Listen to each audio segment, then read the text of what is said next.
एक ऐसी रहस्यमय किताब होती है जो इंसानों की इच्छाएं पूरी करती है, लेकिन बदले में उनसे बेहद खतरनाक काम करवाती है। ये काम इतने डरावने होते हैं कि उन्हें खुद यकीन नहीं होता कि वे ये सब कर भी पाएंगे। कहानी शुरू होती है 3 बच्चों जो एक पुराने मंदिर में जाकर अपनी अपनी इच्छाएं मांगते हैं। तभी एक अजीब भूत उनकी इच्छाएं लेकर गायब हो जाता है और उन्हें एक पुरानी दुकान की तरफ बुलाता है। वहाँ उन्हें मिलती है भूतों की किताब। किताब में लिखा होता है, तुम्हारी इच्छाएं पूरी होंगी, लेकिन इसके बदले तुम्हें 7 राक्षसों को पकड़ना होगा। तुम्हारे पास सिर्फ 2 दिन है। अगर असफल रहे तो इस अजीब दुनिया में हमेशा के लिए फंस जाओगे। मजबूरी में सब मिलकर राक्षसों को पकड़ने निकलते हैं। पहला राक्षस एक शरारती जीव होता है जो घरों में छिपकर उत्पात मचाता है। छोटा, तेज और बहुत चालाक। काफी दौड़ भाग के बाद ताइची अपनी चालाकी से उसे किताब में कैद कर लेता है। दूसरा राक्षस एक गुफा का दानव होता है जिसकी कमजोरी ये होती है कि वो बुरी बातें सहन नहीं कर पाता। तीनों उसे गुस्सा दिलाते हैं। वो गुफा से बाहर आता है और ताइची उसे भी किताब में बंद कर देता है। समय तेजी से खत्म हो रहा होता है। अब तीसरा राक्षस झील में रहता है। उसका शरीर सांप और मछली जैसा होता है और वो लोगों को पानी में डुबो देता है। सनी हिम्मत दिखाती है, अपने कपड़ों से एक जाल बनाती है। जैसे ही राक्षस बाहर आता है, सब मिलकर उसे फंसा लेते हैं और किताब में कैद कर देते हैं। चौथा राक्षस आईनों में रहने वाला दानव होता है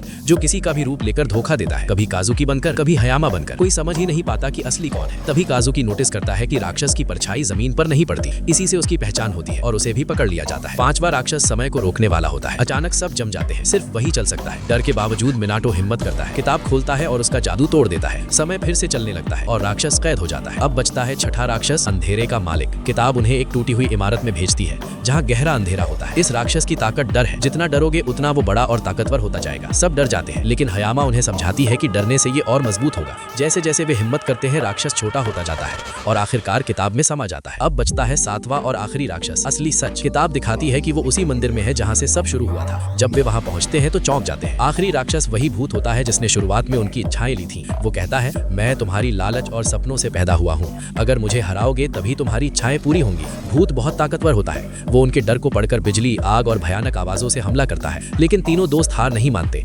उन्हें याद आता है कि उनकी असली ताकत उनकी दोस्ती है। भूत चिल्लाता है, अगर मुझे बंद कर दिया तो तुम्हारी इच्छाएं कभी पूरी नहीं होंगी। तीनों मिलकर आखिरी बार किताब खोलते हैं और भूत को हमेशा के लिए कैद कर देते हैं।